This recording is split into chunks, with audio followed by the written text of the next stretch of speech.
Welcome to the Slice Podcast, episode 21, where I give you a slice of my mind. I'm your host, Christopher Martinez, and it's 2023. What an exciting number.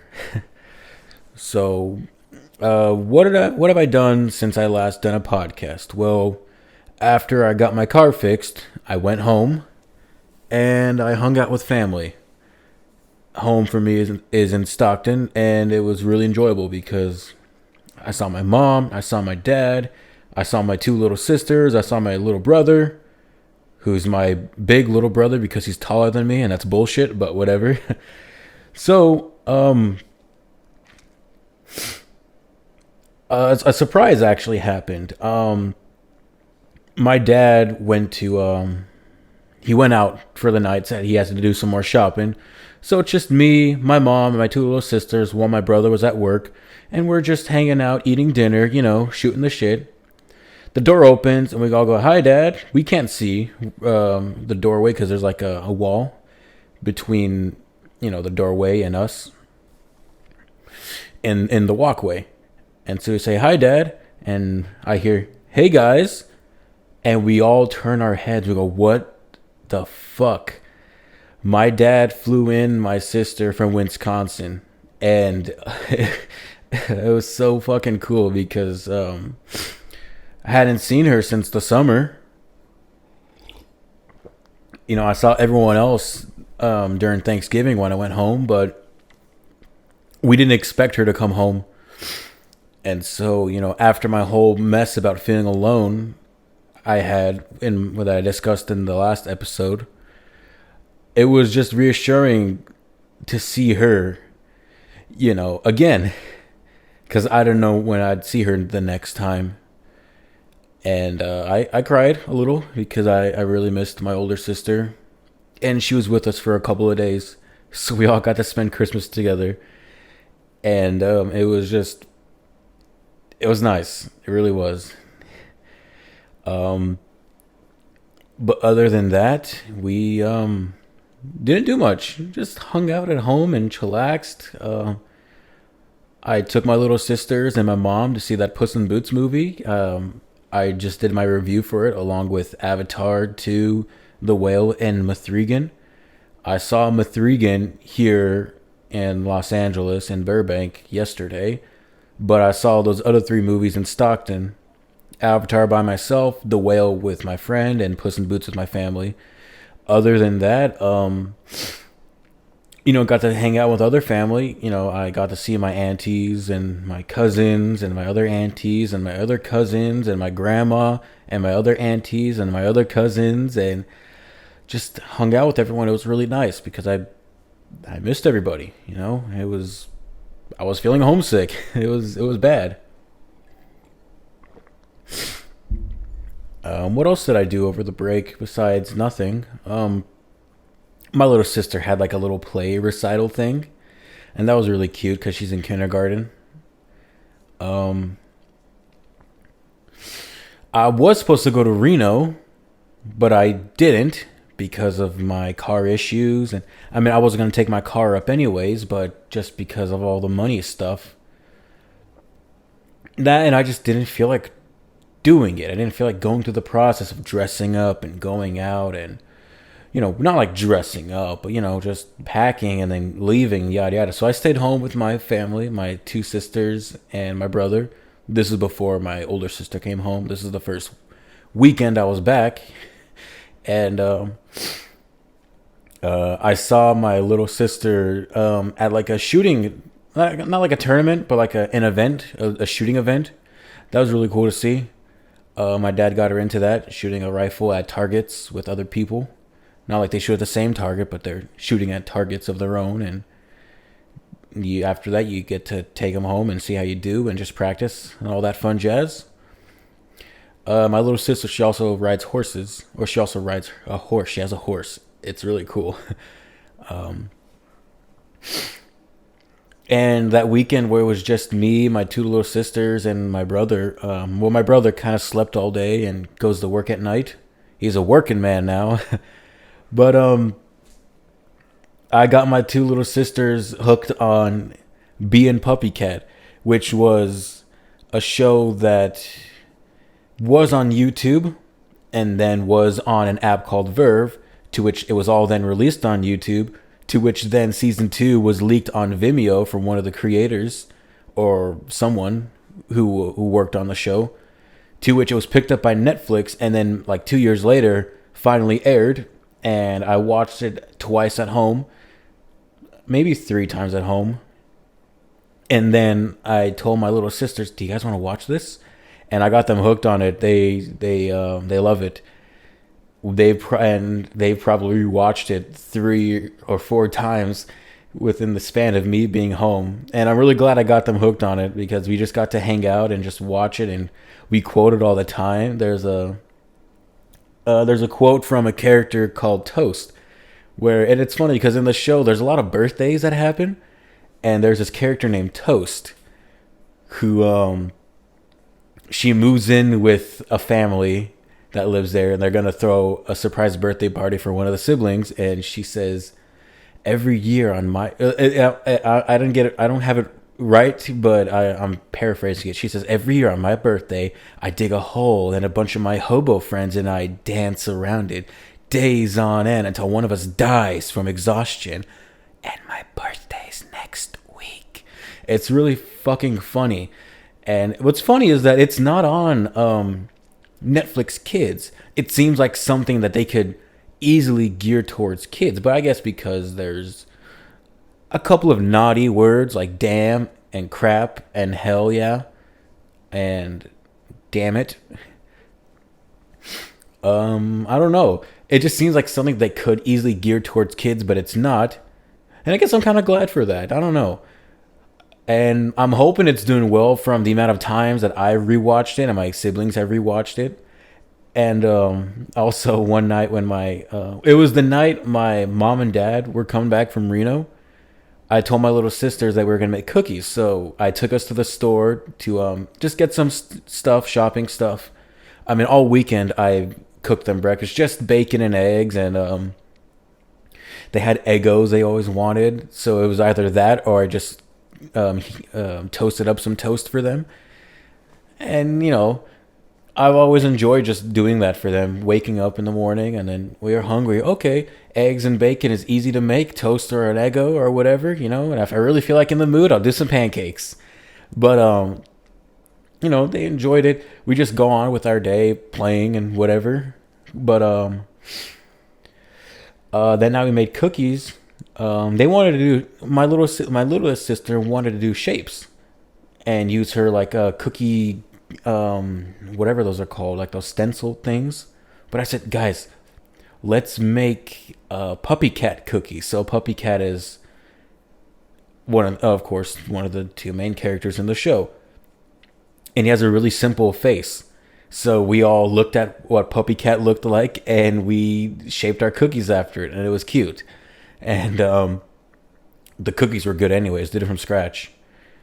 We had a bunch of like those pre-mixed ones that we could have used. I said, no, I want to make them, I want to make them with love. And we did, and it was fun. We made just big cookie cat faced cookies, and the rest of them were just regular cookies that we just munched on. And then, I guess, yeah.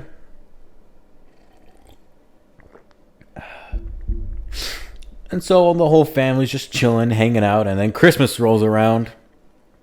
A couple of days before Christmas, I go to my grandpa's house to pick his oranges from his orange tree, because he has a big orange tree.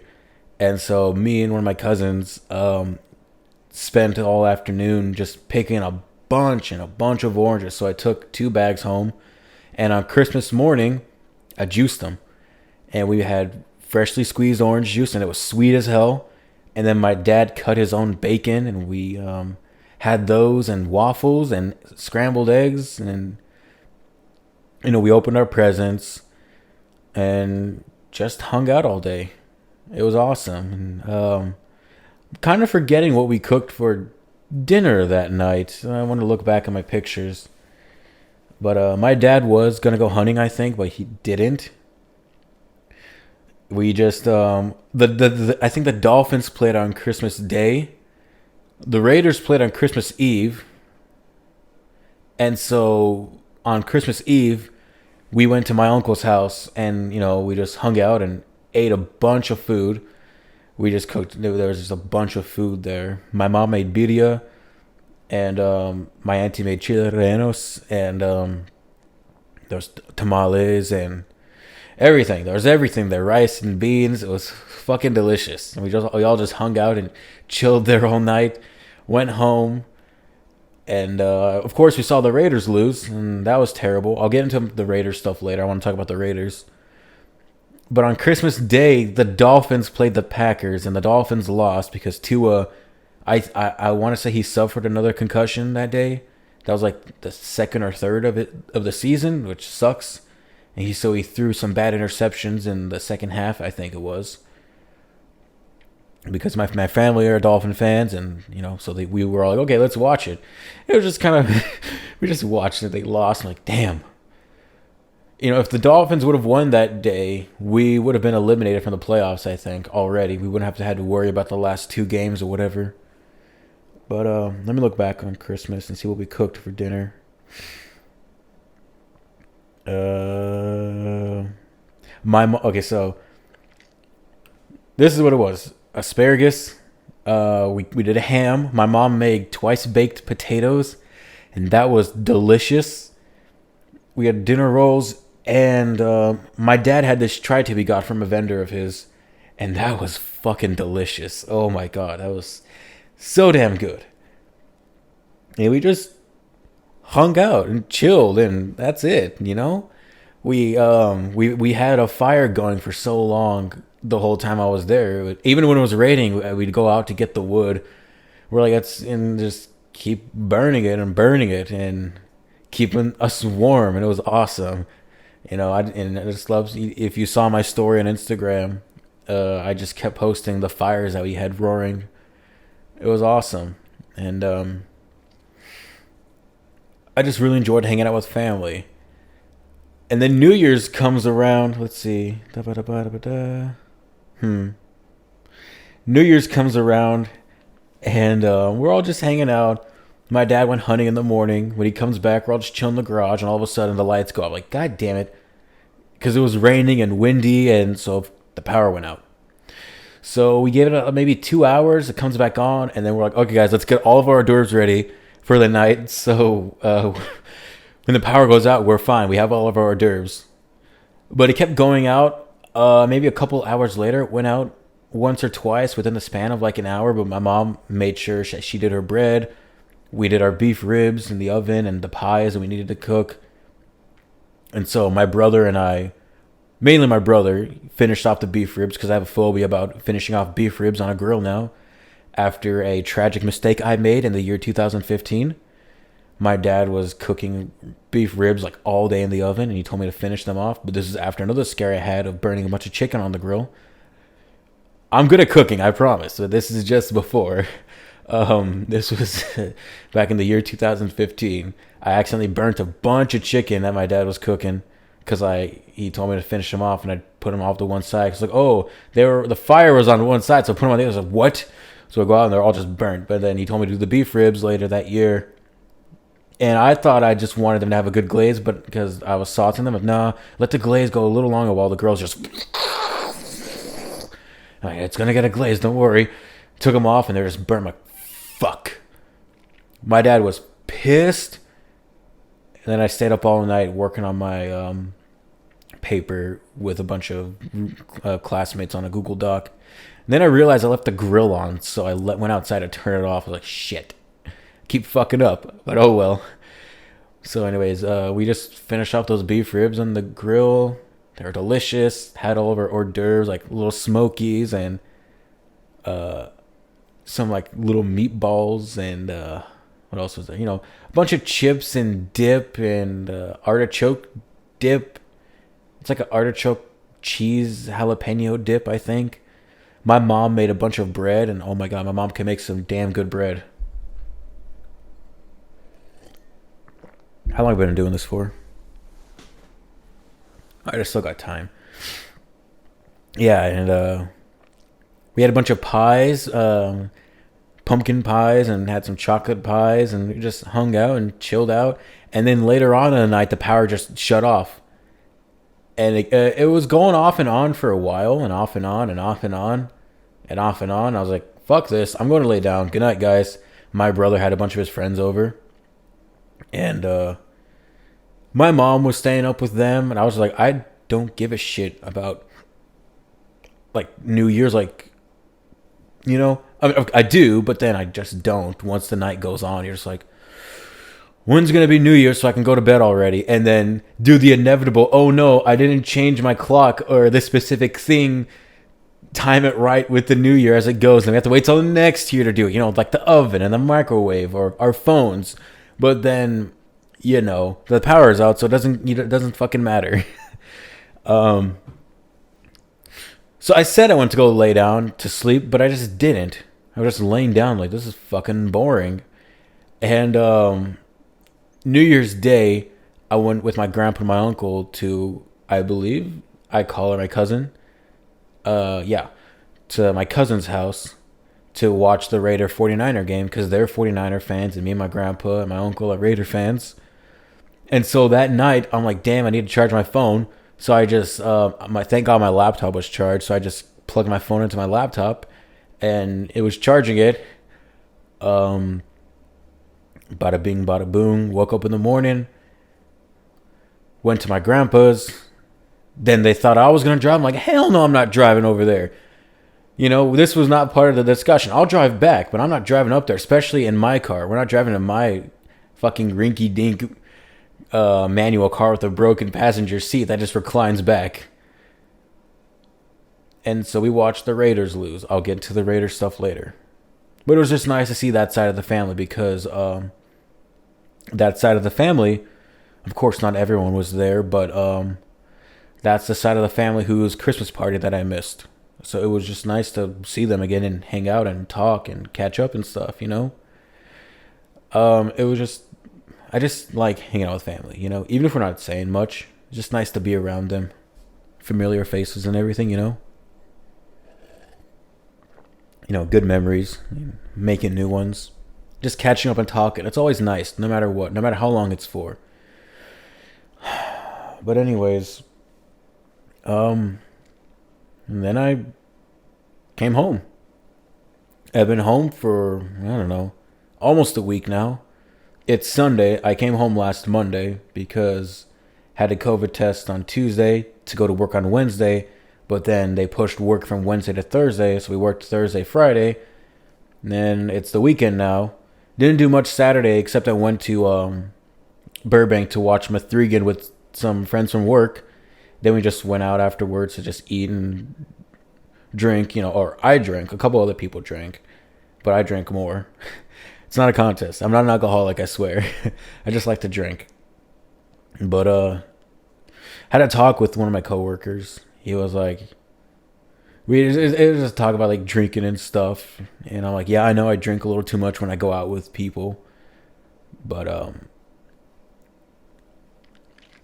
you know, he was just saying like, you know, people like you for you. You don't have to drink a lot for them to like you or whatever. Not whatever. I really took on the words he said. He's a really good dude. Well, yeah. I'm back at work now, which is nice. I missed work, especially after my expenses, that being my car stuff. But it's nice just to be back at work, to be busy, because I wanted to say I did a lot of writing over the break, but I didn't. I finished some scenes for one of my stories that I felt really passionate about, but on top of that, I just didn't do a lot of writing, and I wanted to write, but it just, like I said, it just felt nice to be around family. It really did. And so we just talked and just hung out and stuff. And, you know, that's not the environment for me to write in. I think me being alone here is the environment for me to write in.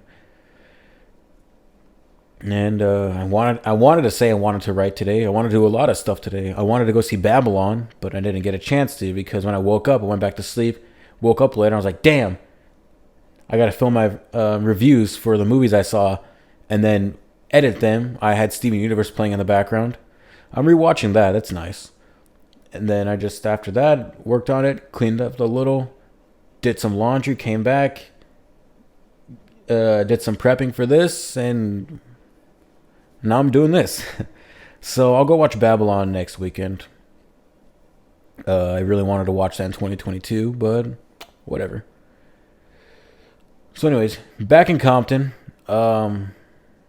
Weather's been okay. It was raining a lot when I first got down here. After I got through the Grapevine, it started raining. Actually, it started raining before I got to the Grapevine, but on the Grapevine it wasn't. Then I got out and it was raining some. Then I went to Target to get some stuff because the hair and makeup department of my show got the PAs gift cards for Starbucks and Target. So I used my Target gift card to just get like my essentials and stuff that I needed, and I got a rain jacket from there, and it works damn nice. I needed one because there was a day we were shooting in a place called Pomona, and it rained like hell, and it was hell, and I didn't have a rain jacket, and so after I felt miserable after a while, I had a regular sweater on. But after I felt miserable, I decided to ask our crafty department for a trash bag, so I cut some holes in it and I made a poncho, and it worked. But I knew I needed a rain jacket, so I got the rain jacket, and it's nice. It's just a little big, so I look a little bigger. But whatever, it works. As long as it works, that's all I give a shit about. But yeah, it's nice to be back at work because I missed my coworkers, my friends. I missed working.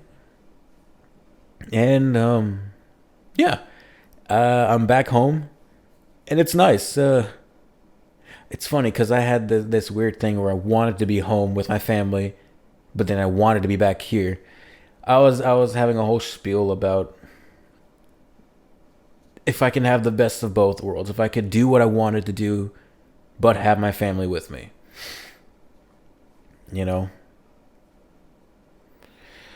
But that's life. That life.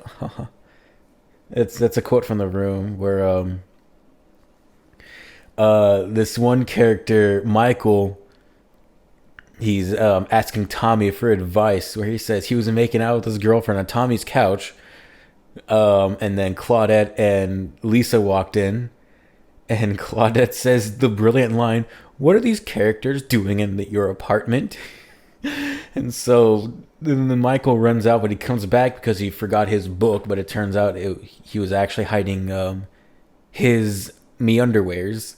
So he asks Tommy what to do about it, and then Tommy goes, "Well, that life." And then Michael goes, "Yeah, you're right."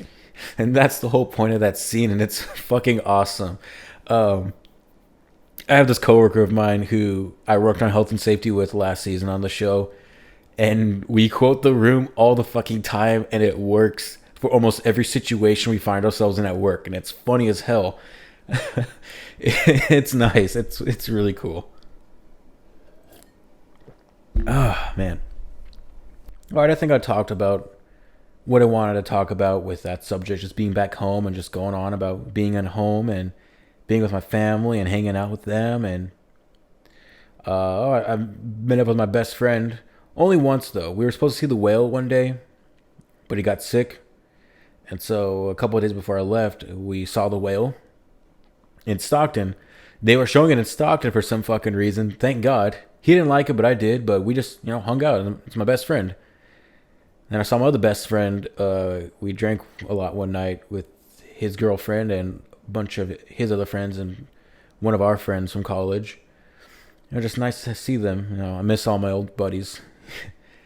But anyways, now comes the part where we talk about another subject I wanted to talk about.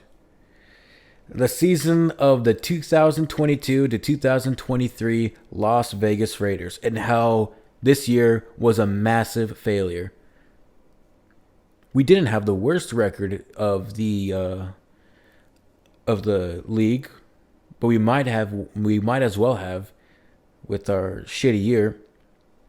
I discussed what happened already up to the point of the Rams game in the last episode, but I'm just going to do a quick recap of that. Start the year off against the Chargers in Los Angeles. We lose 24-19. We lost in the final drive, as in we couldn't score on the final drive. Then we lost at home to the Cardinals, 29-23 in overtime, where Hunter Renfrow should have had a flag thrown for the defender, hitting him in the helmet, fumbling the football. Twice in a row, he fumbled on the play before, but we were able to recover it. And then they returned that for a touchdown. We could have ran the ball, Josh McDaniels. Then we lost to the Titans, 24-22 in Tennessee. I don't remember much of that game, but people say Carr just threw the ball away at one point, which he kind of did, but he had to run around a little, even though he could have ran it in for a touchdown at one point. He just didn't see it, I think. And then we had our first win against the Broncos at home, 32-23. So things started looking good, but things always look good when you can beat up on the Broncos. And then we lost to the Chiefs, 30-29, because Josh McDaniels and Derek Carr went off on that game. I just want to look at his stats real quick. It was looking good in the first half, but no lead is safe against the Chiefs. Derek Carr went 19 for 30 for 241 yards and 2 touchdowns. He looked really good from what I was able to watch because I was at work. But Patrick Mahomes threw 4 touchdowns, 3 of them to all of them to Travis Kelce. Funny enough, they were all within the red zone, I think. And so Josh McDaniels, when we scored a touchdown late in the fourth quarter, was like, you know what? Let's go for 2. And it didn't work out. We could have tied up the game. And it was funny enough, on the next drive, the Chiefs had to punt it away. But then Derek Carr launched a bomb, but Hunter Renfrow and Devontae Adams ran into each other on a 4th down, and that ended the game. Then the next game, we beat up on the Texans 38-20. That was nice.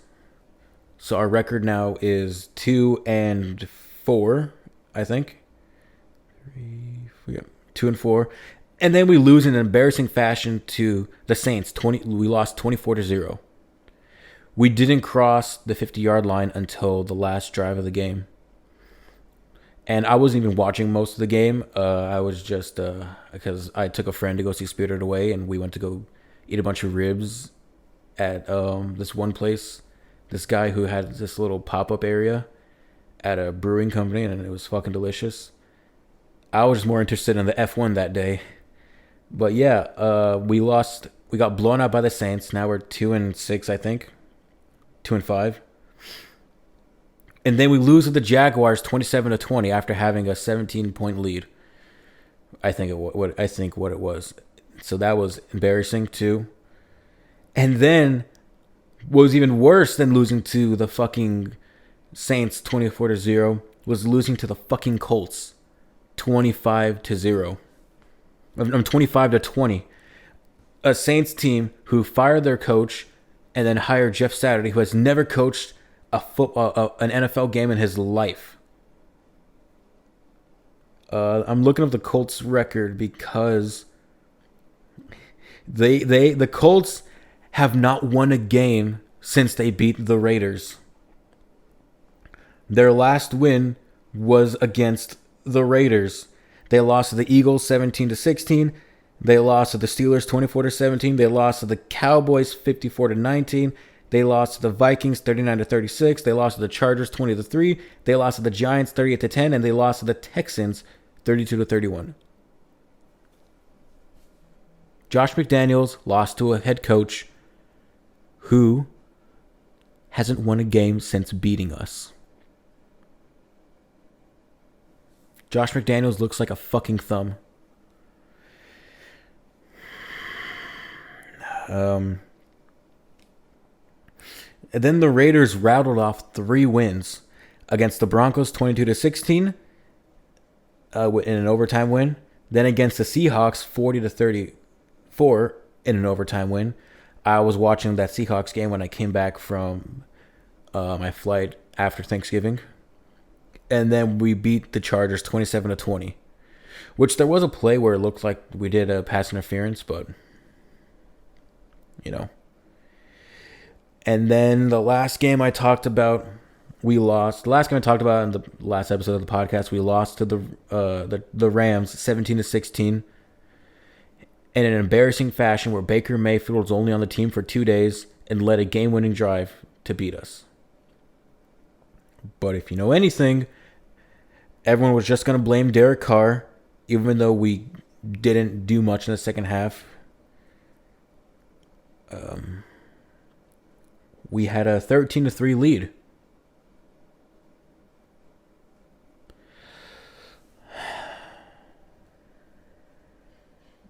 And now it leads us to after that. So, the Raiders had to win out and get a lot of help from other teams to win. Or to at least make the playoffs.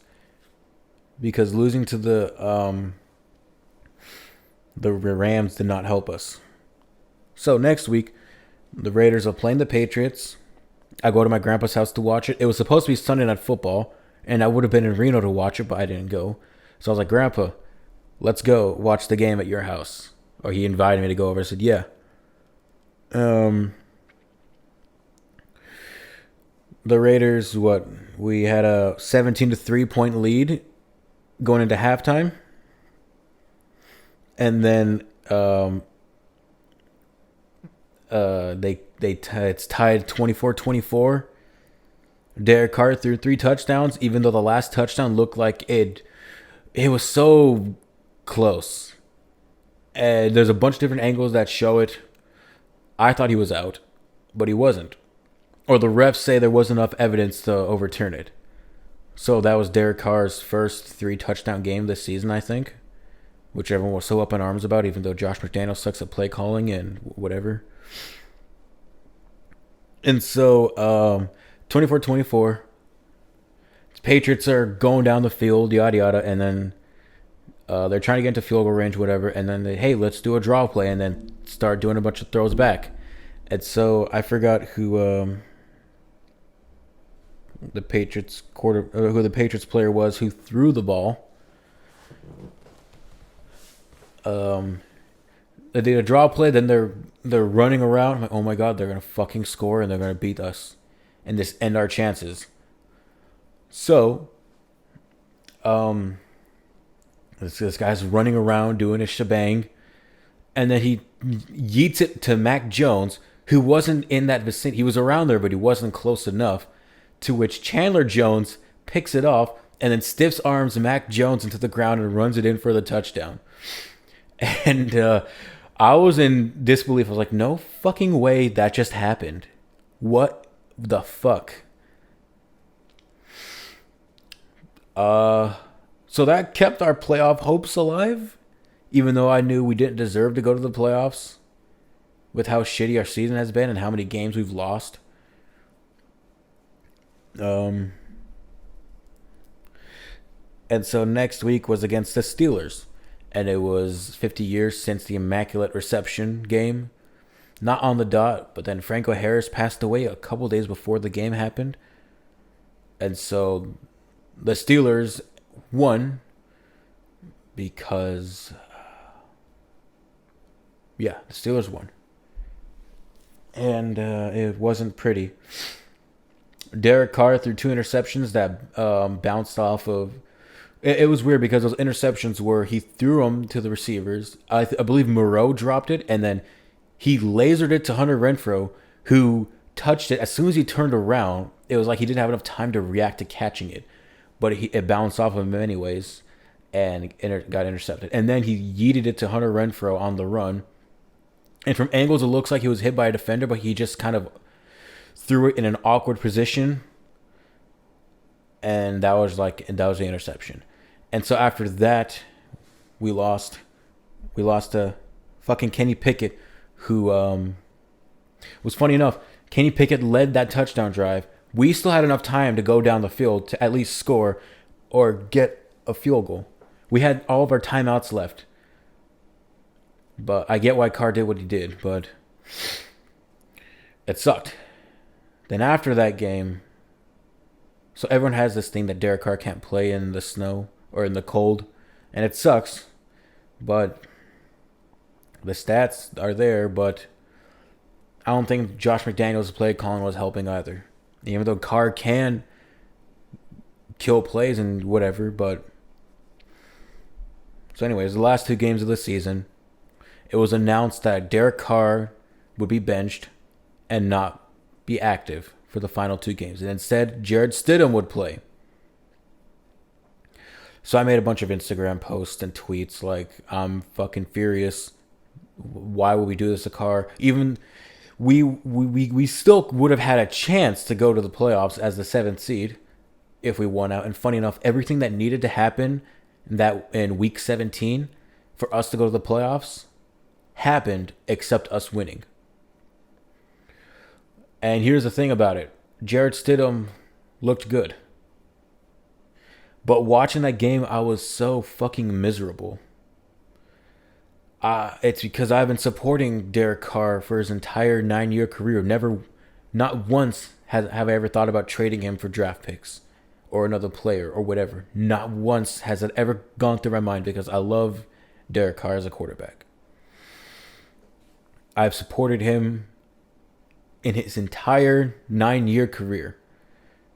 And just to see him get benched because if he got injured during the final 2 weeks, he got guaranteed $30 million and we can't trade him away for first round picks. We'd have to trade him away for second round picks. It's not like we can fucking pick in the first round anyways. Or have good fucking first round picks. Look what's fucking happened. But watching the game, watching Jared Stidham play good, I was still fucking miserable because I thought we're going to lose. And Jared Stidham was ripping apart the 49ers defense. Even though we lost 37-34 in overtime, he was tearing them apart.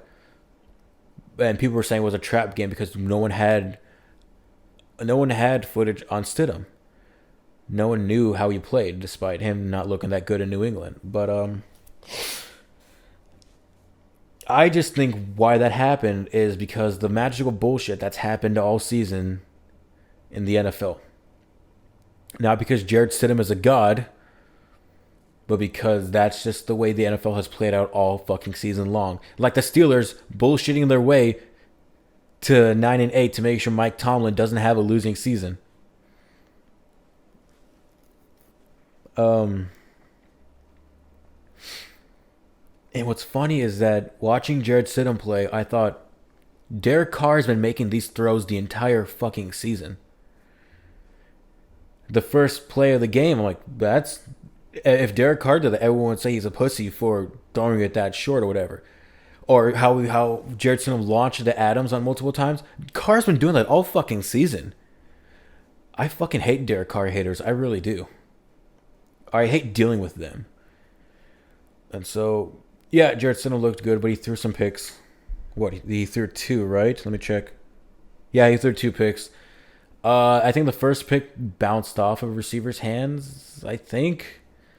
And the second pick, when he threw the ball, he hit his lineman and it went all topsy-turvy. Which led to the 49ers interception. Which led to the 49ers field goal. And Christian McCaffrey went off that day. And then it continued the legend of Brock Purdy not losing a game since he started. Or just not losing a game in general. And the Niners are gonna go on to the Super Bowl and somehow lose. Which I think will be fucking hysterical. And my dad was rooting for us to beat the Niners because they all went to the Dolphin-Niner game. And they lost. And then comes the Raiders. Oh, one more thing about the Jared Stidham thing. I was saying that he was making throws that Derek Carr's been making all season, but he can run. And Derek Carr can run. It's sneaky about when he runs because you never fucking expect him to run. But when he does, like, oh shit, he just got 10 yards off of us. What the fuck? But Jared Stidham's more mobile in the pocket. Even though the last touchdown of Devontae Adams, there was a holding on, I think it was Bosa. But the refs didn't call that, so that would have brought it back. But whatever. And then that leads us to the Raiders and Chiefs game, where I still had no faith that we would have won. I mean, it wouldn't have fucking mattered. Even if Derek Carr played against the Niners and we lost, I think they still would have benched him in the final game. And we lost 31-13. Patrick Mahomes threw one touchdown. There were 3 rushing touchdowns. And I didn't see much of Stidham, but there were a lot of plays where I'm thinking, dude, you could have thrown it to this person when you wanted to run, or you could have thrown to this person, or you could have whatever, you know? And he threw a pick, and if I remember correctly, that wasn't... he threw it into like the double coverage or something. And if Carr threw that pick, everyone would have fucking torn him apart. But it came down to the point where the Chiefs did this fucking weird trick play where they were spinning in a huddle, and then they got to the ball, and then they snapped the ball and scored a touchdown, but it was called back for a holding, which I think didn't look like a holding. But the fact that the Chiefs were able to fucking use some sort of tomfoolery play to score a touchdown, what the fuck, you know? The guy went in almost untouched too. Like one defender got to him, but he dove and like couldn't tackle him. He just got his way into the end zone. And thus ends the season of the Las Vegas Raiders at 6-11, in which last year we went 10-7 to go to the playoffs. Rich Bisaccia came in and had a 7-5 record as the interim head coach. We didn't hire him back. We hired the fucking thumb, Josh McDaniels from the Patriots, and Ziegler from the Patriots, so we can reskin the Patriots, and that's not gonna fucking work. And now there's talks about us getting Tom Brady if he doesn't retire after this season. I kind of want Tom Brady to go and win the Super Bowl so he can just retire, and then we don't get Tom Brady and we get Derek Carr back. Because I don't think any of the players were happy about Derek Carr being benched. Fucking Devontae Adams came to the Raiders because of Derek Carr. And Josh McDaniels has had a fucking awful season as a head coach. The only times that he looked good was when Derek Carr is being Derek Carr and when we played against bad teams.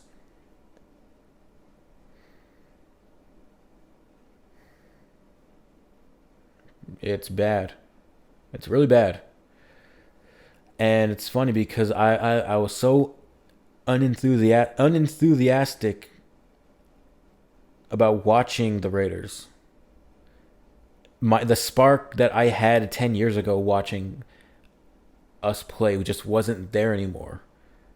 I had lost all interest. Even I remember during the 2014 season and Carr's first year. In Carr's first year in the 2014 season, we were bad. We finished the season 4-12. But funny enough, I still loved watching the games. I'm 13, 14 years old watching the game. In the games, 14 years old watching the games, like, wow, I love the Raiders, even though we're bad. And the day that we played the 49ers, me and my dad went hunting in Calusa. But we had our... And I was so excited to watch us play the 49ers. And we had our phones off. We didn't look at our phones at all during the day except to look at the time. When we drove home, we didn't look at Bleacher Report or anything. We just had our phones off and talked the whole way. We got home. My mom and brother recorded the game, and we watched it from the beginning. And I got to see my Raiders beat the 49ers. My bad Raiders beat the good 49ers in that game. And it was fucking awesome. I loved it. I didn't have that spark. I don't know if I have that spark anymore. I shouldn't be this young being this sad about a fucking football team. And there's just word now about I want to go back to the Tom Brady stuff, about Tom Brady coming to the Raiders to play. There were talks about getting him before. I think it was last year or the year before. I think it was last year.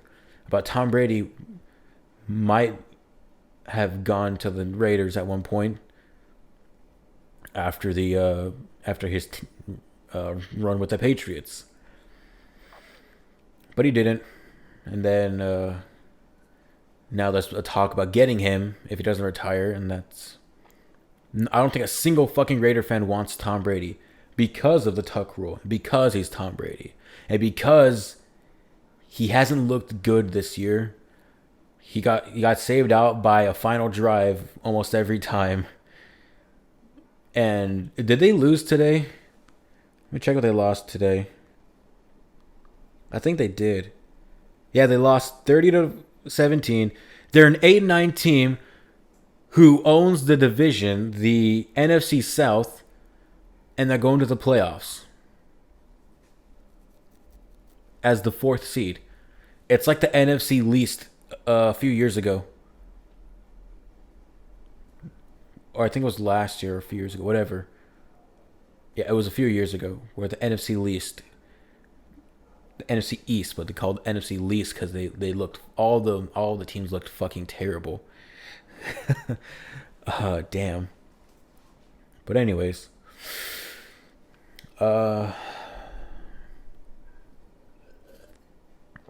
think I've gone on enough about the Raiders 2022 to 2023 season. All I will say is that if we trade away Derek Carr and keep Josh McDaniels, I will almost have zero enthusiasm about the next season. So thanks, Josh McDaniels. You've ruined the young spirits of a young man who loves to watch the Las Vegas Raiders, the then Oakland Raiders. Thanks a fucking lot. Alright, this is going to be the last segment of the Slice Podcast, episode 21. What I'm going to name it yet, I'm not sure. But I've been doing some Instagram question stickers, asking people to ask me questions. So here we go. Here's a list of questions that I have, and I'm going to answer them. And I think this is going to be fun. I'm going to keep trying to do these questions, just asking, hey, ask me a question. Someone asks, what do you think on the Mandela effect? I think this will be a fun one. I don't know if I have a specific opinion on it, as in, like, do I believe it or not? But it's an interesting thing to think about. You know, the Fruit Loop things, you know, how was it spelled, or was it spelled with the Fruit Loops in the logos? The Berenstain Bears is the biggest one, where who the fuck knew how to actually spell it correctly? I don't know. I think it's interesting to think about. Of course, we're not actually being thrown into another universe. I did have an idea during high school about this guy who kept waking up every day, and there was always something different about his life that changed. But it turns out he was just in like a simulation made by aliens to figure out how much of that the human mind can go through before they realize that the humans are going to notice even the smallest changes because they're all trapped in a simulation or something like that.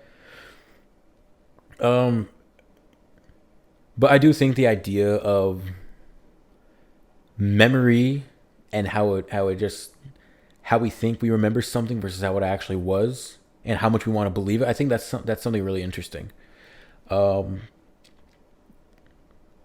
But do I believe it as in like something was changed? I don't know. I don't think so. It's just something fun to think about every now and then. Another question. Greatest movie of all time? Well, based on the movies that I have seen, when I was in high school, I used to say that 12 Angry Men was the greatest film of all time. Just because of what it was able to accomplish, both on a filmmaking aspect and on an emotional aspect, because it is about 12 characters in one room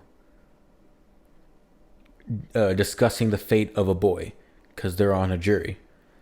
I just thought it was the best film that I had seen, so I wanted to say it was the best film ever made. But I'm just going to have to go with my gut instinct and say The Godfather is the greatest movie of all time just because it's a really damn good story. It's really well made, well acted. It's so iconic. It's been some years since I've seen it, and on my birthday, I wanted to go back and watch all of them. But that would have taken a good, 3, 6, 9, 10, maybe 11 hours or something. I don't know. But Uh, it is. It's one of the greatest stories ever told. God damn it!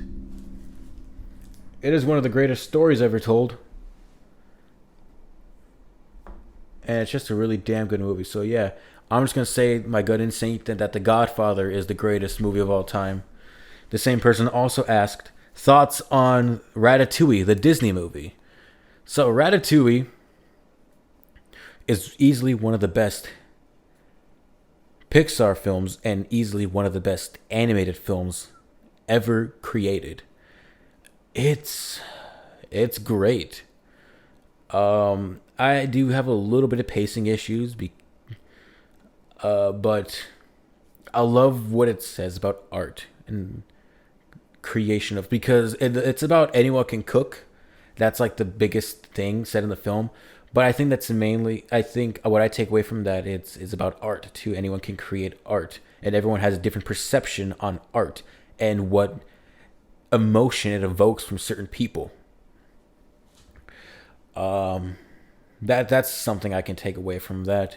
But there's so much to appreciate in it. The animation, the character designs, Ego, his speech at the end, how his office is shaped like a coffin. And the scene of him eating the ratatouille and how he has that flashback, how he just goes back to him wrecking his bike, coming home and having a home cooked meal from his mother. I honestly felt something like that when I came home during the winter break and had food that my mother cooked. There's nothing like food prepared by your mother.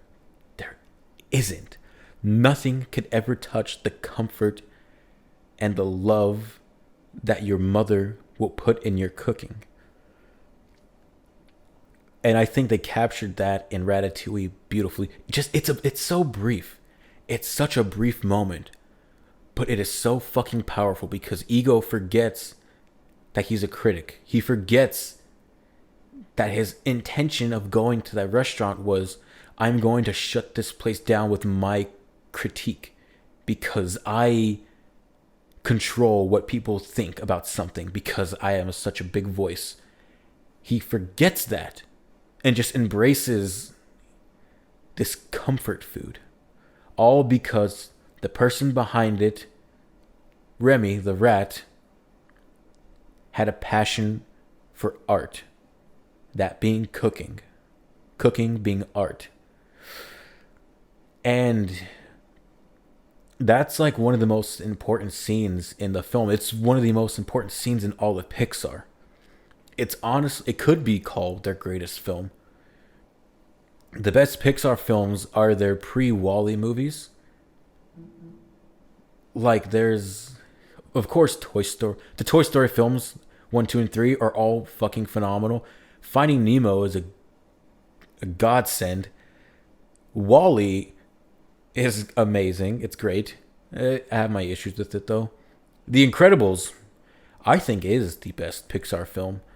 It's just so damn good and enjoyable, and it's not a kids movie. It's a family movie with mature themes.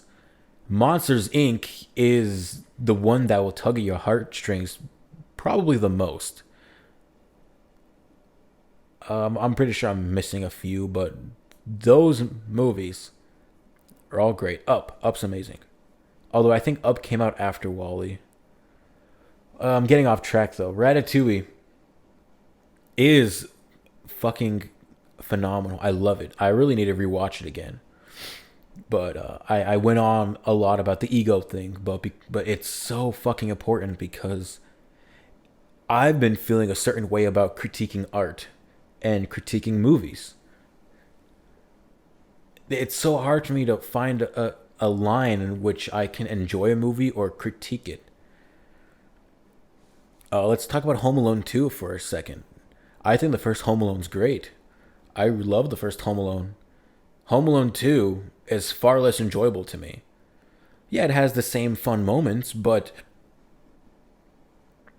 it's not It's nowhere near as engaging as the first one because it's doing everything the first film did, but not as good. And it's really boring. It's longer than the first film, and it doesn't need to be. But there's a point where I'm thinking like, yeah, it's just an old movie sequel. Enjoy the good stuff about it. I'm like, but I don't know. What does that make me? You know, if I want to make movies, but then should I just shut my brain off? And then it comes to the point where, oh, if you shut your brain off, then it's not a good movie. But movies can be that. But then movies can be anything. There's not there's not a rule list saying that movies have to do this and have to do this and have to do this or should do this and shouldn't do this. It's weird, but it's true. But it's all about the execution, about art. But then, is it art? Like, is Transformers: Revenge of the Fallen art? It's someone's expression on something. Take it, it's a bad take and a bad expression of something. But I don't know if I feel comfortable calling Transformers: Revenge of the Fallen art. Those are just fun, dumb movies to look at and laugh at and have fun with. Transformers: Revenge of the Fallen is a shut your brain off movie just because of how convoluted and stupid the plot is. I don't feel that way about Transformers: Dark of the Moon, even though I don't consider that high art. I'd much more easily call that art. Then it goes into the thing about what is art, yada yada. It's so much to get into. I can honestly talk about that thing for hours. I just don't want to right now. I'm going to get through these questions and go to bed so I can go to work in the morning. But yeah, those are my thoughts on Ratatouille. I love Ratatouille. It's a great animated film. It's an amazing animated film. It's one of the best animated films. Here's another question. If you could have only one streaming service, Netflix, Hulu, etc., which one you want? Out of all the streaming services, I would stick with HBO Max. And here's why. I think HBO Max is the best streaming service. Even though what they've been doing, or what Warner has been doing, is disgusting as of lately. They canceled the Batgirl movie. I don't know if I discussed this on the podcast already, but they canceled the Batgirl movie. That's fucking disgusting. And like they cancel it, and no one's allowed to see it ever, and they're just gonna shelve it. It's gone. All that hard work people went through for it to be almost finished, and just fucking dump it on HBO Max. No, gone, zilch. They've been canceling shows left and right that people have been really enjoying, from what I've heard. And then they ripped out Close Enough, an HBO Max fucking original. They just ripped it off of HBO Max. Like, what the fuck? I was looking forward to watching the other seasons outside of one. I just never had enough time to get around it. And then Infinity Train, a pilot that I really enjoyed, but never got around to watching the actual show. They just fucking ripped it off. And then Cartoon Network doesn't have a single trace of it on their YouTube channel. What the actual fuck is happening? Like, if it goes into the streaming service, cool. Then I'll watch it, but I can't now legally, unless you get on iTunes or something. And then they ripped out Uncle Grandpa. What the fuck? I mean, I'm not an Uncle Grandpa fan, but I can appreciate how wacky and different it is from other cartoons. Like it made a fun Steven Universe episode, even though it's not canon. It's just fucking wacky and weird and dumb, but it's fun, and I get why people like Uncle Grandpa. I just never got into it myself, but just ripping it out and only having it on Hulu to watch. I mean, you're a fucking Cartoon Network, Warner. You fucking own the damn thing. But it's on Hulu, it's a streaming service that's not yours, but belongs to Disney. Fuck off. But I'm still keeping my HBO Max account because it has Sopranos, The Big Bang Theory, all their fucking DC catalog, like The Batman, The Harley Quinn Show, The Suicide Squad. What is Friends on there? I think. I don't know. Yeah, Friends is on there. They have South Park for a while. They have so much stuff. Sex in the City. They have so much stuff. They have so many good movies, so many good shows. Just it's because Warner has a lot. And they have a lot of good stuff, and all their Cartoon Network stuff is great. You know, Cartoon Network's awesome. And then they have the Adult Swim stuff, and they have the Smiling Friends, which is awesome. Rick and Morty, I might want to try to go back into. I don't know. I'm just not interested in it, but it's there. HBO Max has their HBO stuff. They have the Cartoon Network stuff. They have the Adult Swim stuff. The Turner Classic Movie stuff. They have a great selection of foreign films too. They have Ali Fear Eats the Soul. Go watch Ali Fear Eats the Soul. It's one of my favorite movies of all time. It's great. But it sucks about what Warner has been doing with canceling all that stuff. And they're going to merge HBO Max with Discovery Plus, a streaming service that I'm pretty sure no one's ever fucking heard of, even though it's popular. But what's on there is the stuff like fucking My Thousand Pound Sisters. Not My Thousand Pound Sisters. The Thousand Pound Sisters and My 600 Pound Life. And hold on, I made a fucking tweet about this a long time ago about all the dumb shows that are on there. Gotta find it. HBO.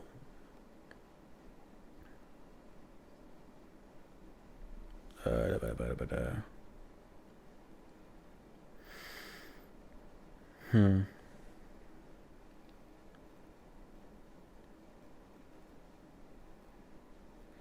Damn. Warner? Maybe that'll get me.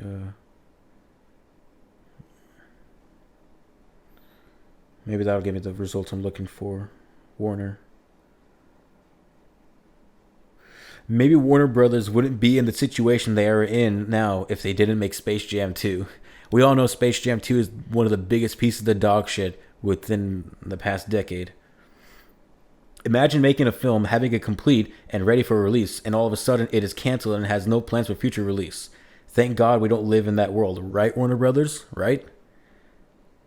Um, where are all those tweets that I had? Hold on.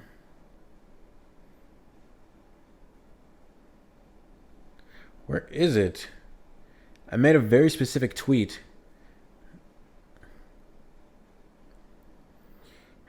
Trying to find it. So I said, is HBO Max getting rid of an Infinity Train and Uncle Grandpa to make room for 90 Day Fiance, Sister Wives, Expedition Bigfoot, Naked and Afraid, Dr. Pimple Popper, Alaskan Killer Bigfoot, Ghost Adventures, and 1,000 Pound Sisters?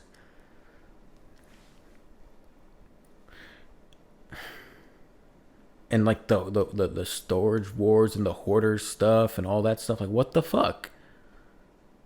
Seriously, what the fuck? I'm saying all this stuff, but I still love HBO Max because of how much stuff they have. And also, the biggest upside to HBO Max in terms of streaming, they have the Ghibli catalog. They have Spirited Away, Kiki's Delivery Service, Howl's Moving Castle, Only Yesterday, When Marnie Was There, From Up on Poppy Hill. They don't have Grave of the Fireflies, so that's why I bought it on Blu-ray and will never watch it again because of how emotionally distraught it made me and how hard I cried. But they have the Tale of the Princess Kaguya. They have so many great fucking movies, Ghibli, and they're all there. Like, all the Ghibli made movies are there. Plus a few other ones that they didn't make, but I believe helped make. Like the Red Turtle, I believe, is on there. And Ocean Waves, I think? No, Ocean Waves is theirs. I think When Marnie Was There isn't theirs. But anyways, yeah. Why I wouldn't have Netflix or Hulu is just because they don't have a lot of stuff that appeals to me, personally. Netflix has two of my favorite shows within recent memory. Like they've been streaming Better Call Saul. I binged a lot of that earlier on a few years ago. I still need to finish it, even though season 6 just finished. And I kind of know what happens, but whatever. Um, Being Puppy Cat and Cyberpunk Edge Runners, two great shows. Two shows I absolutely adored. More so, I loved Being Puppy Cat more just because that's me. That's my show. I love that show. But Cyberpunk Edge Runners was fucking great. Um, Netflix has a few other things that I liked, but I just I don't think I'll ever like get a Netflix subscription unless it's for Being Puppy Cat. And if there's gonna be a season 3, I don't know, because apparently Toho bought 50% of Being Puppy Cat and some other Frederator Studios shows like Bravest Warriors and Catbug. So that's cool. Hope we get a Puppy Cat versus Godzilla soon. It'd be better than Godzilla versus Kong, I'll tell you that for sure. But yeah, Netflix just has a bunch and a bunch and a bunch of stuff, and not a lot of it seems to be my taste or appealing to me. They just throw on so much stuff and sees what sticks, and then cancel a bunch of shows when people get pissed off about it. And then people get pissed off about it, even though they're like really popular shows. Whatever. I could live without Netflix, but I can't live without Being Puppy Cat. So, whatever. Um, hmm. And Hulu, who the fuck cares about Hulu? Disney Plus is cool, but whatever. A few more questions to go, and then I'll call this one a night. Favorite director? Uh, I've had a question like this a few years ago. Like, who are my inspirations? I've had Robert Zemeckis as my favorite director. A close second, I'll just say it, Hayao Miyazaki for his Ghibli films. They're fucking beautiful. I love them. Yeah, I'll just say Zemeckis though because Back to the Future is my favorite film. It's my favorite trilogy. He has Forrest Gump, one of my other favorite films. He just has so many damn good movies, especially Who Framed Roger Rabbit. Still looks great to this day. Favorite film of 2022? This guy, right here, The Batman.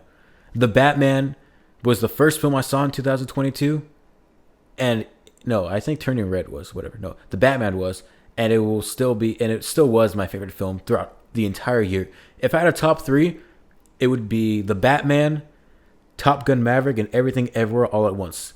Those are my 3 favorite films of the year 2022. But The Batman, which was so damn enjoyable, so fun. I love the tone of it. I love the look of it. The score was great. The acting was great. The action was great. It looked awesome. I love The Batman. My favorite film of the year. My favorite Batman movie. Let's see. Is there anything else? Other than favorite rap song? I don't know. I thought about this one for a while. I'm gonna have to say, like, I'm gonna be generic and say, what is it? Headlines by Drake. It's just a really damn good song. Is that the one I'm thinking about? Other rap songs. I don't like rap now, and I'm not the biggest rap guy. I'm not even a rap guy, but there are some cool songs that are rap songs. Is it Headlines by Drake? Is that the name of the song? Just because I don't know.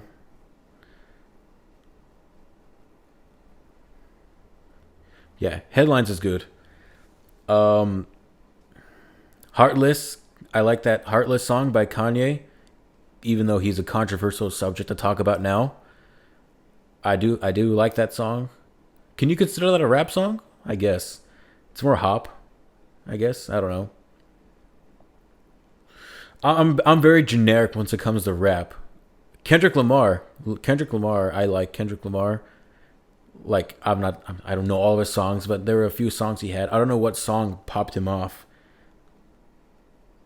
like that everyone adored when it first came out.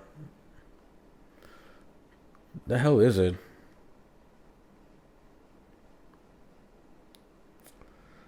I don't know. I really can't say what it was. Uh, Bitch, don't kill my vibe. I think is what it was. That was a good song. That one's cool. But yeah, I guess any of those songs that I listed off would be I guess some of my favorites. I don't have a favorite rap song, I guess, but oh well. I hope that answered your question, brother. So, anyways, I think I'm gonna call that a night. I'm gonna go to bed. I'll have this episode out at some point this week or maybe on the weekend. I'll work on it as I come home or just work on the weekend. But anyways, that was the Slice Podcast, episode 21, where I give you a slice of my mind. I'm your host, Christopher Martinez, and I'll be signing off soon. Here's some things I want to do for this year. I just want to make more content. That's it. I want to be better at making skits. I want to have my movie reviews out a lot sooner. And I want to do better on series reviews as well. There's a lot of series I still need to talk about. I still need to do a review for Being Puppy Cat, on Netflix at least, which is Lazy in Space, with the 3 new episodes that they made for it. I want to review Cyberpunk Edge Runners. I want to review the animes that I watched. Chainsaw Man, once I finish Nichijou, Ruby Ice Queendom. That was good. What else have I watched? Season 1 of Spy Family. I'm excited for season 2 and the movie. I don't know. Want to review. I'll talk about Komi Can't Communicate. That was a fun anime, which I'm waiting for season 3 for. And I still need to review Owl House season 2 before the second episode of season 3 comes out. So yeah, I just want to do better. So anyways, that's it for this episode. I hope you enjoyed it. I have my Instagram, my Letterboxd, and my Twitter accounts linked in the bio, so give those a look if you want. If you haven't already come from there, whatever. I'll be back with more enjoyable content like this. I want to do more podcasts, and yeah, bada bing, bada boom. That's a night. So, good night. Bye.